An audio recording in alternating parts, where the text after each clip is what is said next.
Hi everyone, and welcome to my review of Season 2 of Afterlife.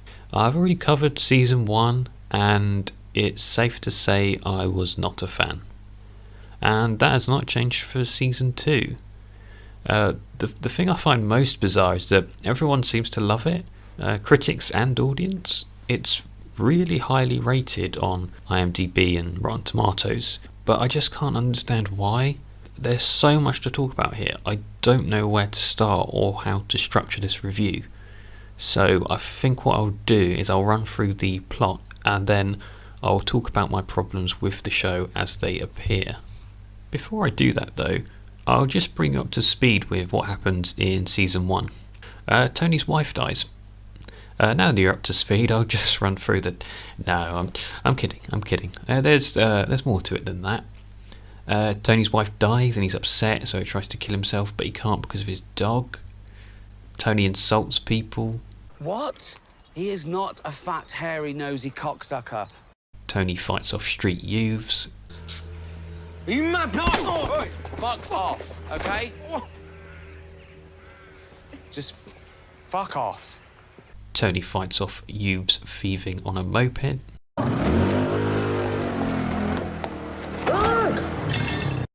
Tony helps a junkie kill himself, but don't worry, it's never mentioned again. There's an element of the show that I think might spark conversation, which is Tony sort of kills a man halfway through the show, effectively. What's your read on that? Well, it's a little grey. I don't think he does. Okay. I don't think he does. Tony threatens a child with a hammer, but don't worry, it's never mentioned again. Tony asks out the nurse who was looking after his dad who has dementia. Now you are brought up to speed. The new season starts off with Tony watching a video of his dead wife, and then it cuts to the rest of the cast going about their households in a montage style. I thought I'd mention these because they happen quite a lot, as you'll see. Tony says he wants to be more zen, and then we are introduced to the first cunt of the show. I'm gonna try and be more zen. I'm not gonna let cunts wind me up. Plenty more of these to come. Also, a side note here, something funny I found when I was editing this part. Listen to this part of the trailer. I'm not gonna let arseholes wind me up. Try and be more zen. Now listen to this part in the show. I'm gonna try and be more zen. I'm not gonna let cunts wind me up. Now listen to the trailer again. I'm not gonna let arseholes wind me up. Can you hear how poorly that sentence was put together post-production? I promise that's not me. You can actually go to the trailer on YouTube and listen for yourself. Sorry, I just found that funny, but it does actually tie to a point I have later on about the production budget of this show. We then find out that Tony and the nurse are now just friends, which means the only progression from Season 1 has been eradicated immediately. The reason for this is because she thinks Tony is not over Lisa. I don't know what gives her that impression.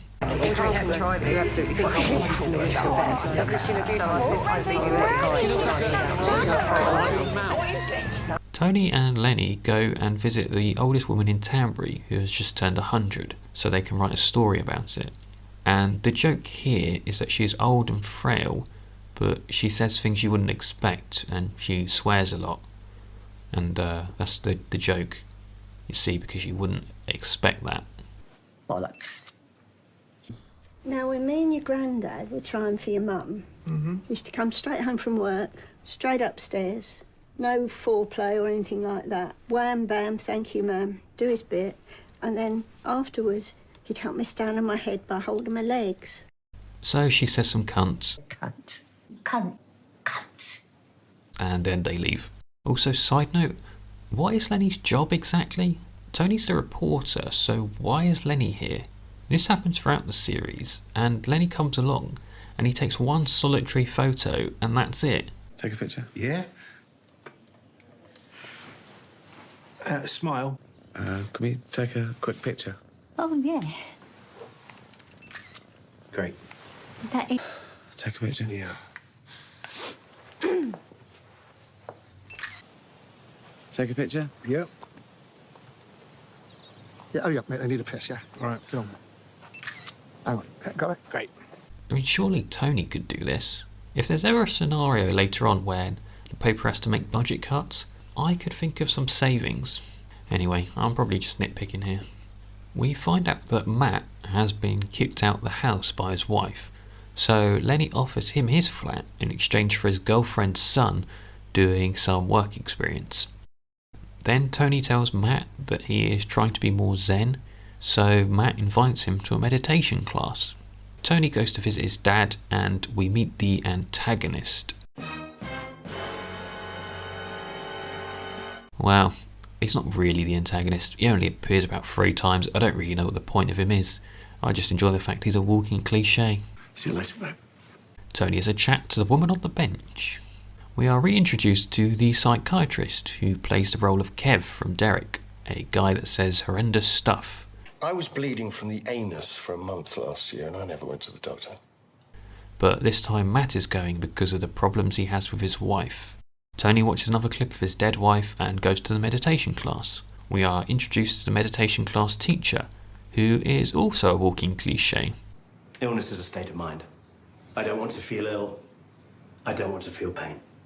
Then Tony shouts at him during the middle of the class because he was sipping tea too loudly and clearing his throat. You're not wrong there, you fucking snot-curdling cunt. Which I think is something that Ricky might find annoying in real life. But I'm not sure because I've never heard him mention it. Eating, that annoys me. So I'm fuming, I'm looking, I'm going, they're eating loudly or they're just chumming on their bread, right? But in a restaurant, I don't know how people, even waiters, I've brought that and they've gone, I think, what the fuck are you doing, man? Why? Did no one ever tell you that is fucking disgusting? Do people go to the theatre these days to clear their throat? Yeah. And their nose? Yeah. Because I was surrounded by people going, which I find absolutely disgusting. That even annoyed me doing it, and I apologise to people at home listening. Even the waiter annoys me, particularly sniffing really annoys me. But someone next to me eating loudly, why do people like, I want to go, oh, what is wrong with you? Why has no one ever told you that? Chamming, sniffing, this. Oh, you pig.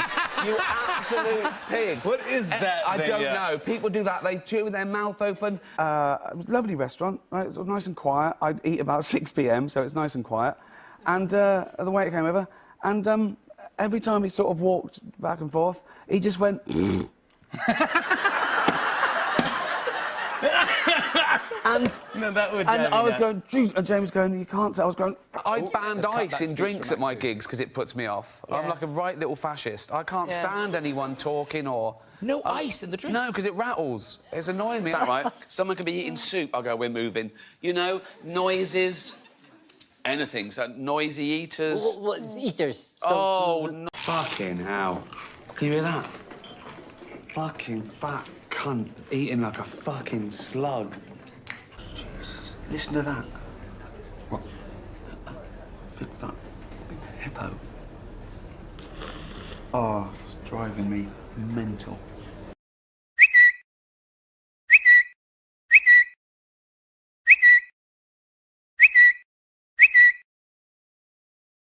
Tony watches another clip of his dead wife, then cries. End episode 1. Start episode 2, and Tony is watching a video clip of his dead wife. Tony's in the office talking to Matt, and this happens. Do you believe in all that? What, the proven fact that is evolution? Yeah. That's just the problem, isn't it? Your science only deals with facts. I'm a more open-minded type. Well, good. Love anything paranormal. Do ya? Past lives, telepathy. When did you give up trying to sort of say, explain it all? Because, I mean, you can do it... Well, I don't know if I have given up. I just try and do it within the work now, as opposed to, you know, in the paper or on Twitter. You know, now I do it in the work. My work is almost explaining it. It comes with a little explanation, I think, you know. And so I've tried to put the small print in the gags. Yeah. So this is great. It's great. I think this is my best show ever because of that. I go out and confront all these myths and legends and this nonsense and this you know, I even discuss the fact that, you know, people don't respect facts anymore. Yes, very subtle. Well done, Ricky. Tony spews philosophical bullshit to the woman on the bench. Do you know the fable of the frog and the scorpion? Well, this scorpion wants to get across the river. So he asks the frog if you'll give him a lift on his back, and the frog says, no, you'd sting me. And the scorpion says, why would I do that? Then we both drown. And so the frog said, oh, yes, that's true, OK. So halfway across the river, the scorpion stings the frog. And the frog says, now we're both going to die. Why did you sting me? And the scorpion says, because I'm a scorpion. Yeah. Yeah, I guess I can't change my nature. No, you're the frog. The frog? Yes. Really? Why? Well, you wouldn't enjoy that meditation thing, but you went anyway to please someone else. And then you got angry, and you even feel bad about that. You're the frog. Right. Sensitive and trusting. I'm sorry, but isn't Tony right in this scenario? Surely he is the scorpion, and Matt would be the frog. Because Matt, the frog, invites Tony, the scorpion, to the meditation class knowing that he wouldn't like it. And then he gets stung in the metaphorical sense when Tony shouts at the teacher, so they both drown, i.e. they both leave. How is Tony the frog in this scenario? I'm sorry, but I don't think that even works. You're the frog. Right. Sensitive and trusting. Nothing to do with the shape. Or the throat. Maybe Mr. Toad's affectionate. Who's Mr. Toad? Some people call you that as well. I thought I was Bluto. Yeah, Bluto and Mr. Toad. Why am I Mr. Toad? There's the face again. This is a delightful woodland romp with many of the best scenes featuring a roly-poly toad. Give me that.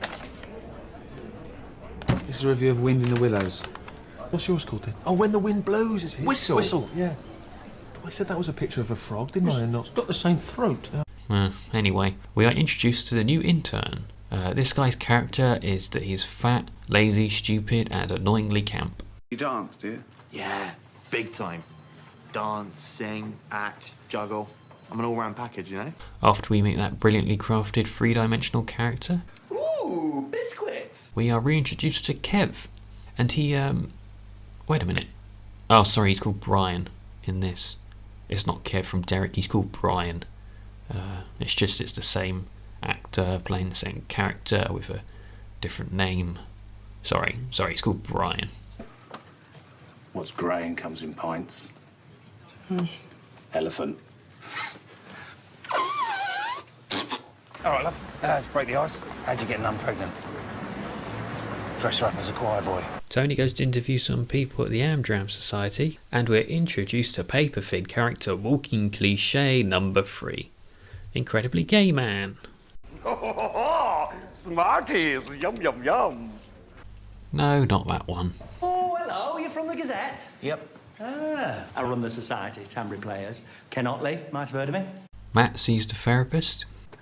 Anyway, we come out and there's this gammy little geezer in a wheelchair. Furious because he's had to wait so long. Yeah, tuts at me. So I lean into him, I go, I hope you have as much fun in there as we just did, you little cunt. Gay man says he slept with a ghost. Listen to this one. I once had sex with a spirit. Tony talks and cries about his dead wife. I miss her so much. Tony watches clips of his dead wife. End episode 2. Also, he never looks at you. Yeah, nice makeup. What was the budget for this show? Start episode 3, and fat, lazy, stupid, and annoyingly camp intern is fat and lazy. Is there going to be cake? Just make the tea. God. Then Tony wrecks the woman who believes in God, ghosts, and horoscopes. It's true, Virgos are smart, modest, capable, dedicated. See? Fits, doesn't it? Yeah, everyone likes to think they're those things. That's why they make it flattering, so you believe it. If it said, oh, you're boring, ugly, thick, and shit at everything, you wouldn't go back, would you? Also, they make it vague, so you can make it fit. Which I think is something that Ricky may not believe in. You're a nasty little piece of work. You're a pug-ugly little twat. And you never amount to anything. It's things like, you're probably too generous for your own good. Yeah. You like to keep a distance, but you like to love. You're a warm person. It's always stuff like that, isn't it? People go, I suppose I am too good. Yeah. That is me all over. That's just a hunch, though. And then we get a rare insight into the life of another character who seems to also be upset and slightly depressed. It's not your age, is it? It's what's happening in your life. Not a lot. So Tony invites her to have a coffee. Maybe we can explore her character. Oh no, Tony's just going to talk about his dead wife and cry. Sometimes I just look over at her. This has turned out well again. Cliche douchebag is back. Yeah, see you later, mate. And Tony absolutely destroys him. He's doing his... Oh, you know, I'm so caring in a cruel world, aren't I? Oh, isn't famine awful? I'd like to take them all to McDonald's, babe.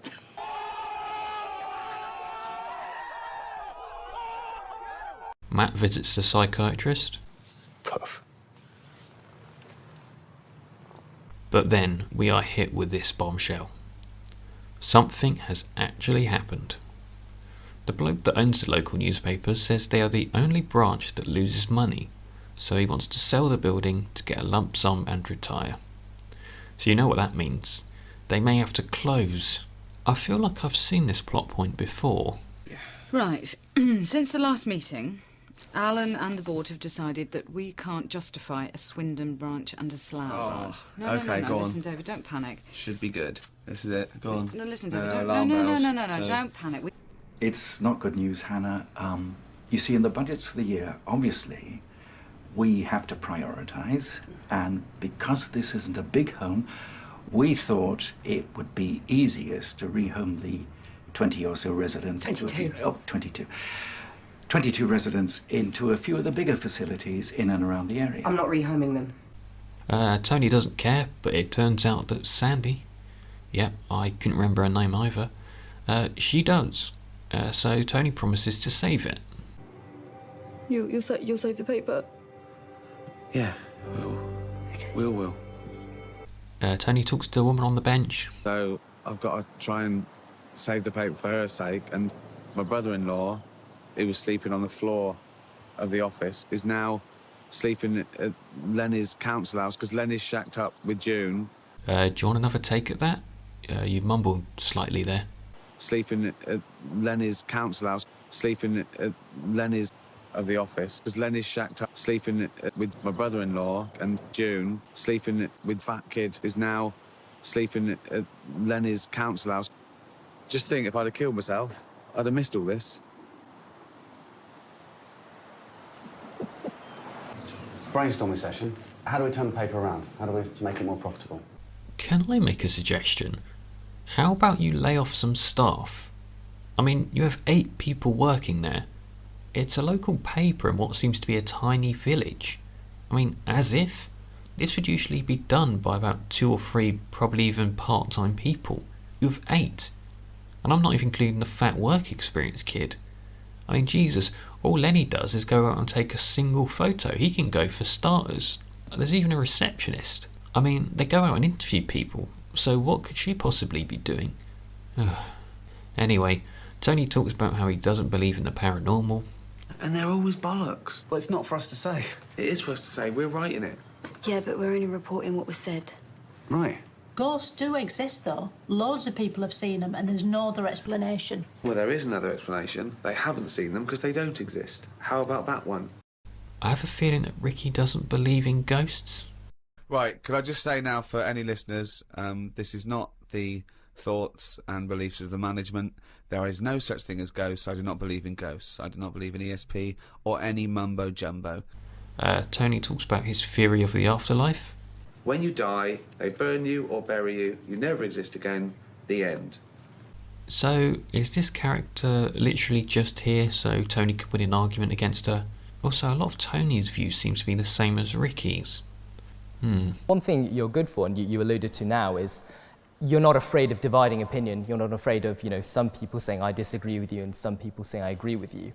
Is that something that's become more the case as you've gone on your career and you've been more successful? Well, again, it's if everyone's agreeing with you, you're in an echo chamber. Then a clip plays of Tony and his dead wife. But usually these appear when Tony is watching them on a laptop or something. But this just happens? I don't know. Maybe it was a memory. Anyway, Fat Kid eats cake. You like it? Good. What? Tony agrees to go out and get a pint with Matt, and the therapist's there. So you took my advice, yeah? Come down for a pussy, huh? Pussy on him.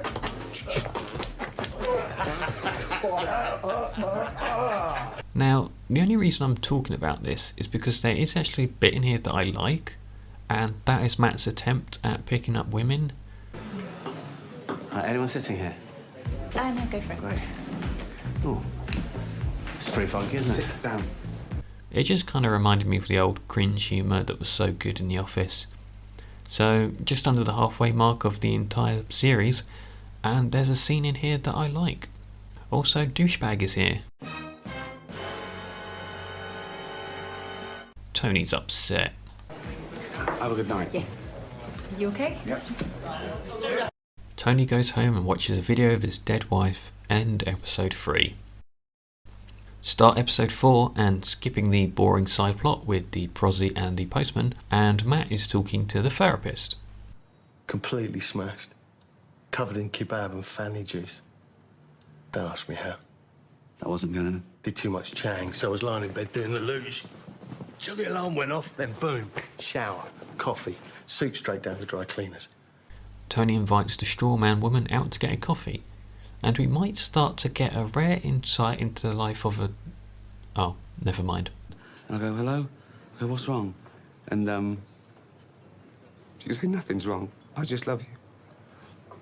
A few moments later. And thanks for telling me that thing about your wife, Colin. It's lovely. Well, that was a strange thing to say.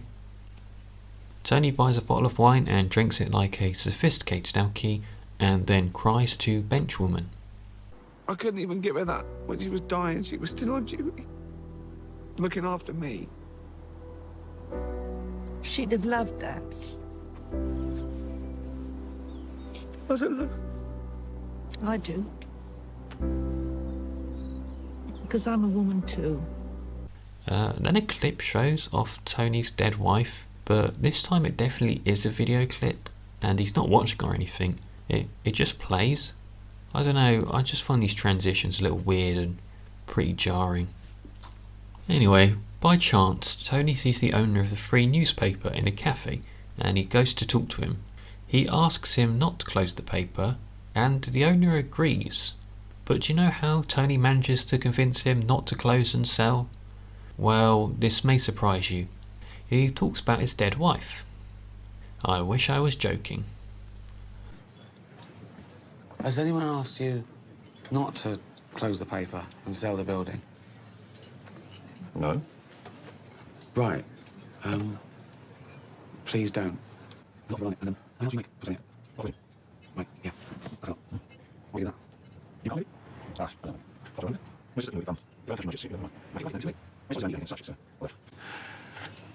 I wouldn't say no to the company of a nice lady. That's all that matters. I had the best marriage imaginable. Magical. So when Lisa, my wife, when she died, I was suicidal and depressed. And it was so much happening. It was so I was so much anyway, you know, you know, the whole story, and I need to say, and you know, anyway, next year, might work, and we do something, we can success, we start to do, and but it's too much. It might be nice to have a challenge again. Cheers. Okay, well, that's that plot point solved then. I mean, I thought this would be an actual point of conflict, like in The Office, when it was introduced in the first episode and the whole entire show revolved around it. But here, all it took was a 2-minute conversation, a single episode after the conflict was initially introduced. It just seems like bad writing. Plus, it was basically guilt-tripping on Tony's half. I mean, the moral of this interaction is make sure everyone knows you've had a tough time, and everyone will be nice to you. Anyway, back at the Amtram with Gay Man and Fat Kid. Isn't it rich? Aren't we a pair? You're not even doing the lyrics right. Start it again. Come on. Okay, all right. Don't think about it, do it. Sing it like it means something. While we're in the mood, cold jelly and custard. No, custard. Isn't it rich? Start again, so I can hear it. Custard. No, come on, custard. Isn't it rich? Aren't we a pair? No, again. Isn't it rich? I can't do it, all right? Custard. Custard. Who's going to be a superstar in a year if he listens to his director? Breathe, You Ken. are. Now, come on, do it again. I can just Sing do it and with just a dance dance. it. I'm so sorry you had to see that. Custard. No, don't worry about it. Custard. No, come on. Custard. Custard. Custard. There. See? If something was doing, it's worth doing correctly. Mustache. Tony reveals that he's saved the day and Sandy cries. Then, cut to Tony watching a video clip of his dead wife. End episode 4. Start episode 5 and Tony's watching video clips of his dead wife. And then, Jesus Christ! Are you okay there, Lisa? You look a bit... I mean, seriously, what the fuck is this? How on earth did this get approval to stay in? I mean, just look at it. What was the budget for this show? Fuck me. Anyway, Matt talks to the therapist. For feminists, lesbians make me laugh, you know? They use dildos and stuff, don't they? Yeah? Yeah. Sorry, do you like cock or don't you? Tony talks to the woman on the bench. Okay. I've been holding my tongue, but what is this woman's deal? I mean, really, who is she? And why does she spend her whole day sitting on a bench looking at her dead husband's grave? She doesn't even have a book with her or anything. She just sits there. And for what? On the one-off chance that Tony walks by? Again, it just seems like lazy writing. Back at the office, and aren't fat people funny and eat too much? I'm starving as well. No, don't be eating too much. I tell you, you always do that. You get excited, all turned up, and then you've got to dance around. If you're getting food, I'll come with you. Straight in the Toblerone, hey? You're not eating? Not since dinner. No. And one of them was even fatter than the other one, okay? And she was there, and she'd got on the plane with one of those takeaway buckets of fast food. She's there, and she's chowing down, right? And I swear, she turns to her fat friend and says, "This is the best fried chicken I've had all day."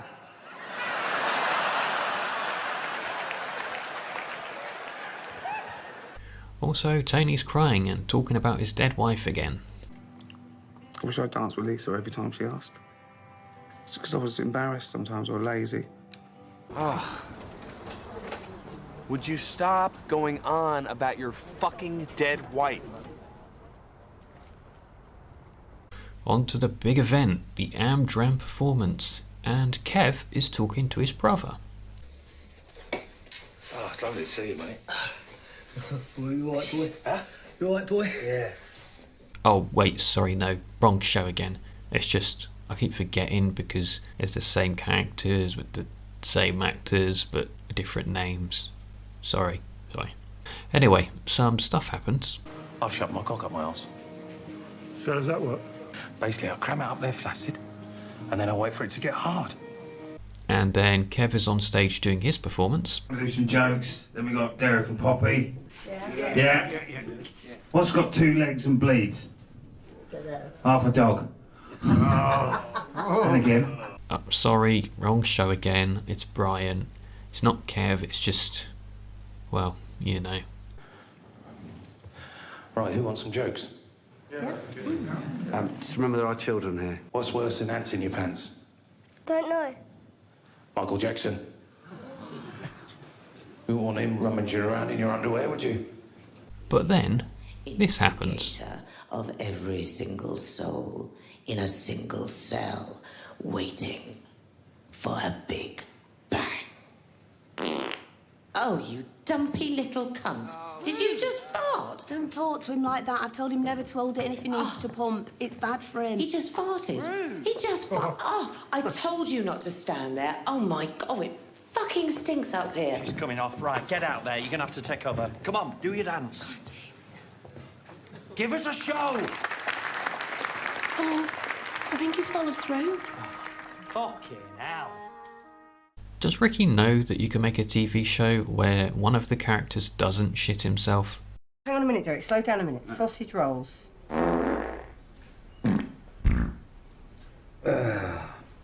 Just shat myself. Meeting's over. Fucking disgusting. Have you ever cheese, mate?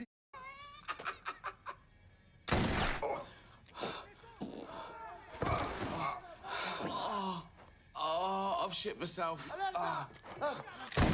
Oh, fuck! The fuck Why is Ricky now doing toilet humour? I always thought he considered this sort of stuff beneath him. Anyway, we find out Tony's dad has died. Now, this is meant to be a sad scene, obviously, but I feel like it loses its impact when the whole of the season up to this point, Tony has already been sad and crying. Surely if you just got to a stage where Tony was starting to feel better and then this happened, it would have some sort of impact, because you could have seen some sort of recovery and this would be like a sucker punch kind of blow. But now it just feels like another thing has happened and Tony's crying again. And again, I think this just boils down to bad writing. In the office and extras, it was a sort of social commentary on sort of fame and friendship, and all the characters felt real, and there was depth in the interactions and the dialogue. It made you think for yourself. But in Afterlife and also in Derek, it seems to hit you over the head with the points it's trying to make. The heartfelt moments are far more plentiful, and it feels quite contrived as a result. Take for example this scene in The Office where David Brent is made redundant. Okay, well, again, thanks very much, David. Don't make me redundant. Please. Look, David. I've changed my mind. I don't want redundancy. I don't want that. I haven't signed anything, so... Well, David, unfortunately it's not really up to you. No, okay then. Sorry. All right then. Well, I'm asking. Okay? Please don't make me redundant.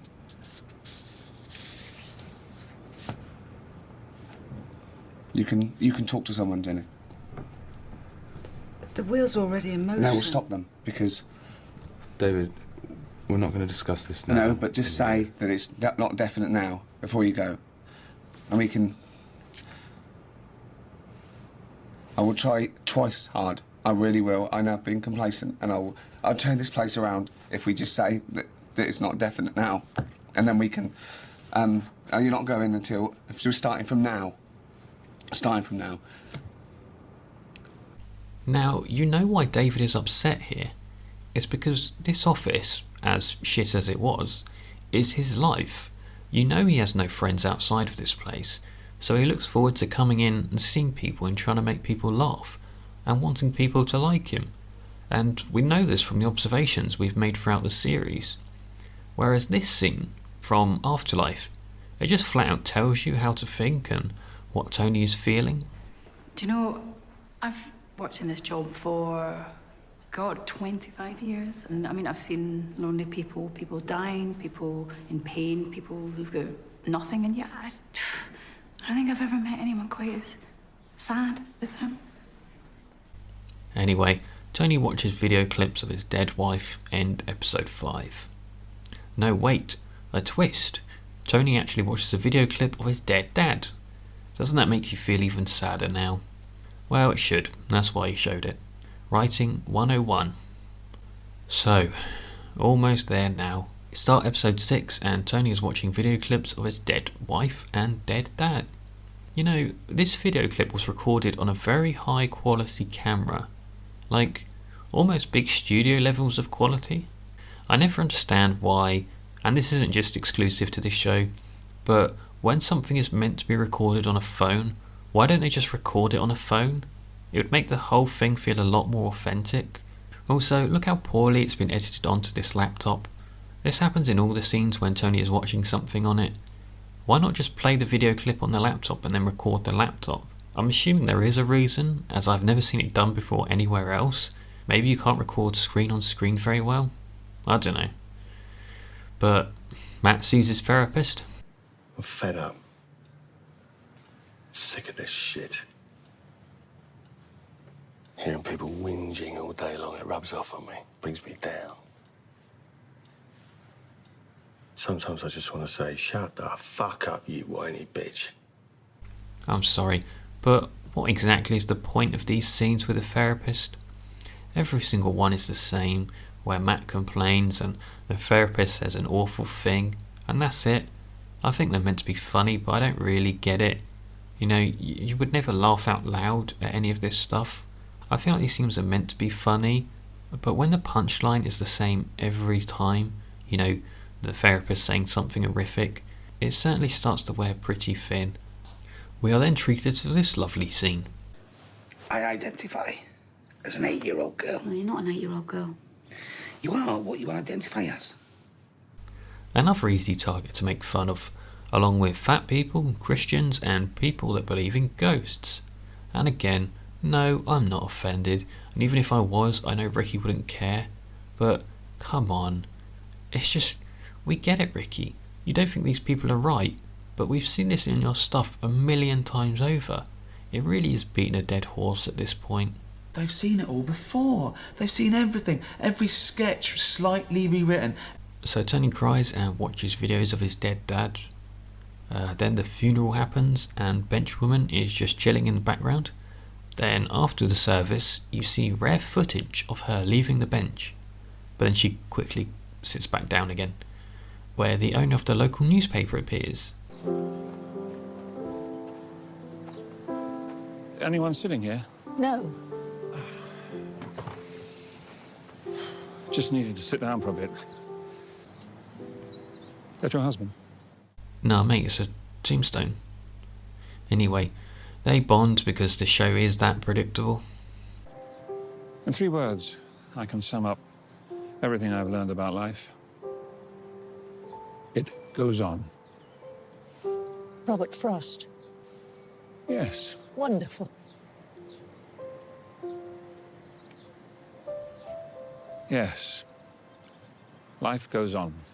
Then Tony watches a clip of his dead wife and cries. Tony tries to kill himself, but the doorbell goes, and it's the nurse. And they get back together again? I don't know why. End episode 6, thank Christ for that.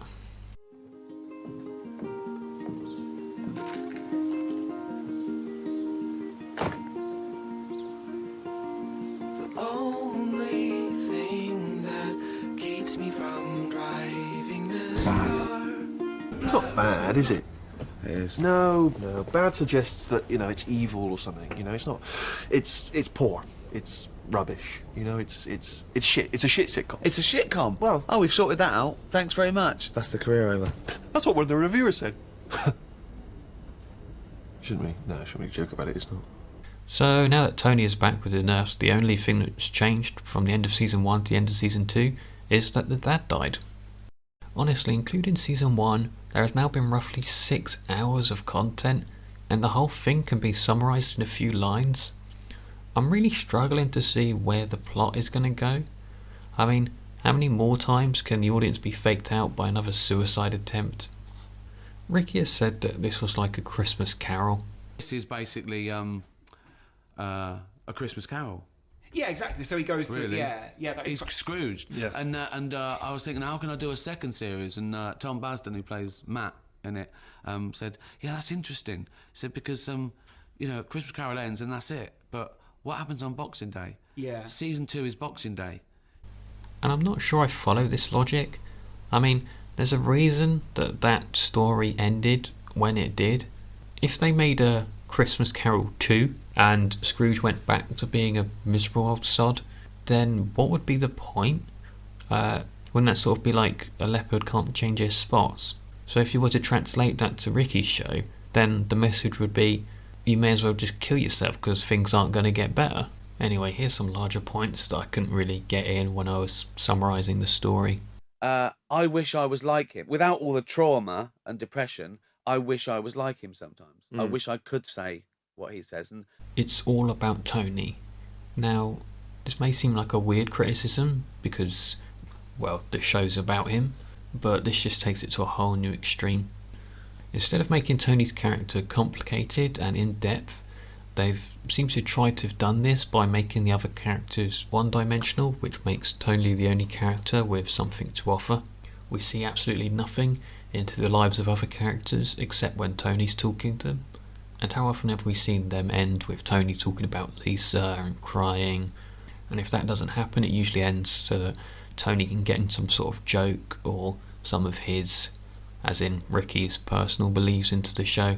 Some of these characters are so empty, we are yet to establish their names. I mean, who could forget classics such as Nurse, Receptionist, Psychiatrist, and everyone's favourite, Benchwoman. Oh, her name's Anne, apparently. Gold star to anyone who can remember when that was established. And these characters, they're ones we've seen before. I mean, Brian is Kev, the psychiatrist is Kev, Matt plays more or less the same character as Life on the Road, the same with Sandy. Even Roisin Connerty's character both play sex workers, and she really can't act, by the way. Maybe I wouldn't knock. Maybe I'll just sneak off. Anyway, Tony, seriously, please tell me you're okay.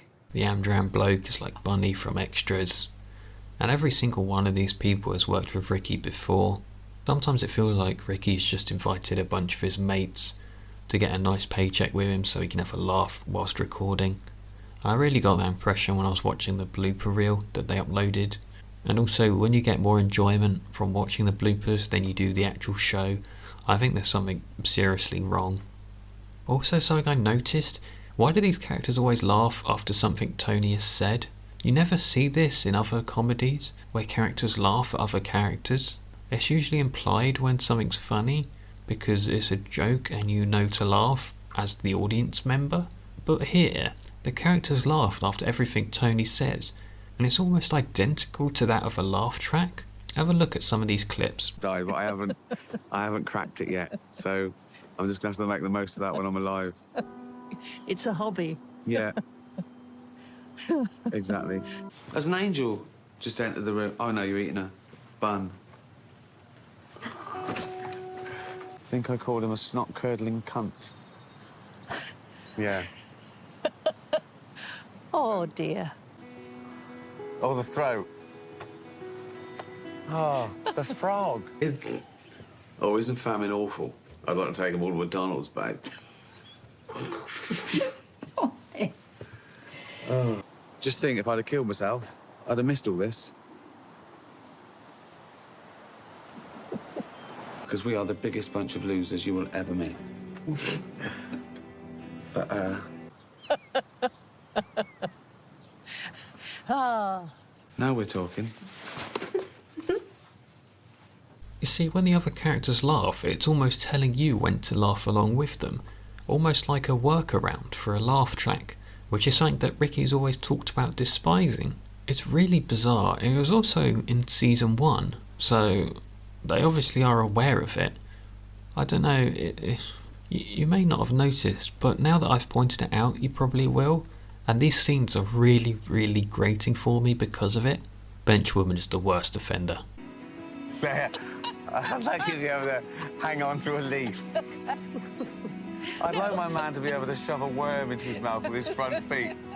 And these laughs only seem to happen when characters are talking to Tony, not when other characters are talking to each other. I think the point I'm trying to make with this is that it's not all about Tony, it's all about Ricky. Betty, the cat's just shat out the worst sitcom of all time. I've mainly highlighted the recycled content throughout the review, but this was just the stuff in season 2. I had more in my season 1 review. Whilst we're on the topic of bad writing, something I want to talk about is the use of the word cunt. Now, this word is basically the strongest word you can call someone in England without it being, racist or homophobic.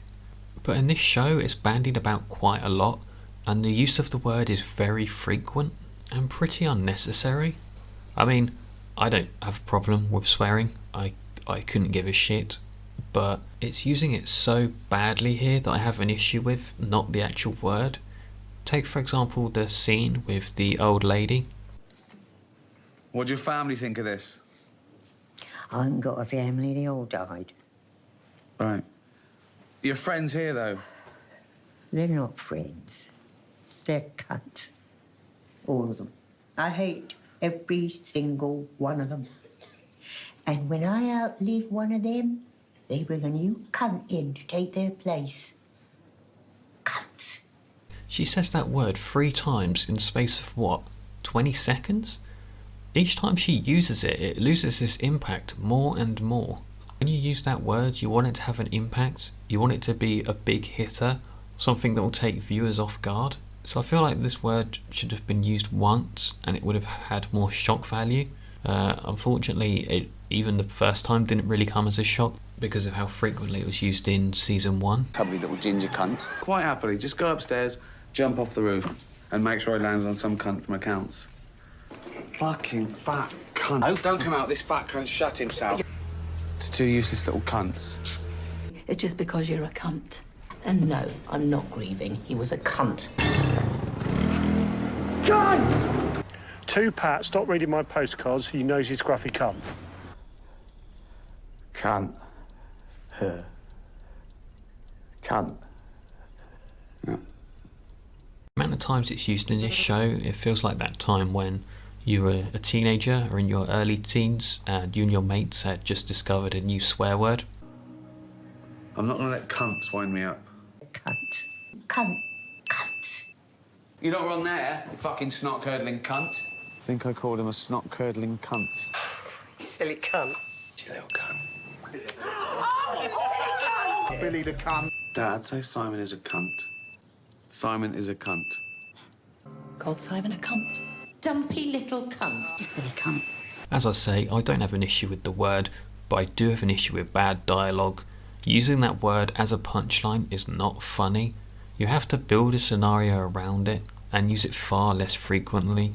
The writing in general is bad. Plot points are recycled from previous works and they're always tied up in a nice neat little bow, never to be mentioned or talked about again, even when they border on the illegal. The same things always happen. Tony talks to a woman on the bench. Tony watches clips of his dead wife.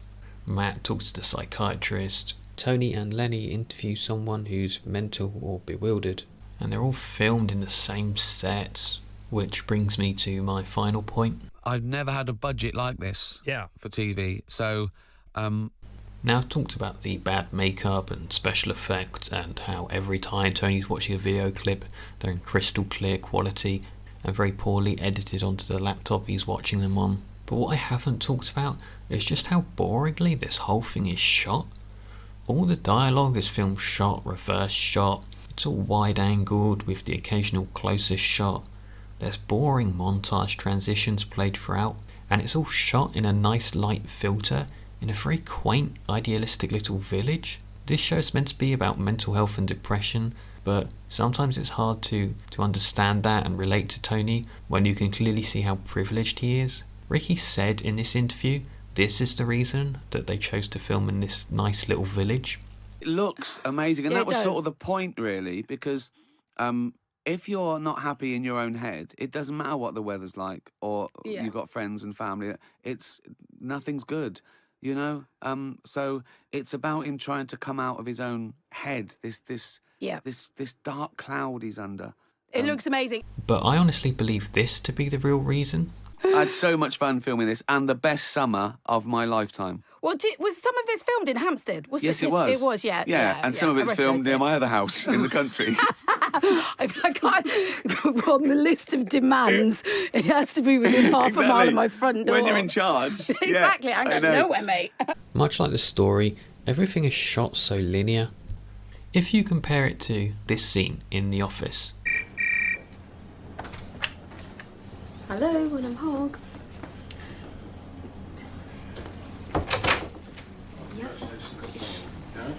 I'm going to be in a few days. Okay. Obviously, if you've got any problems, just give me a call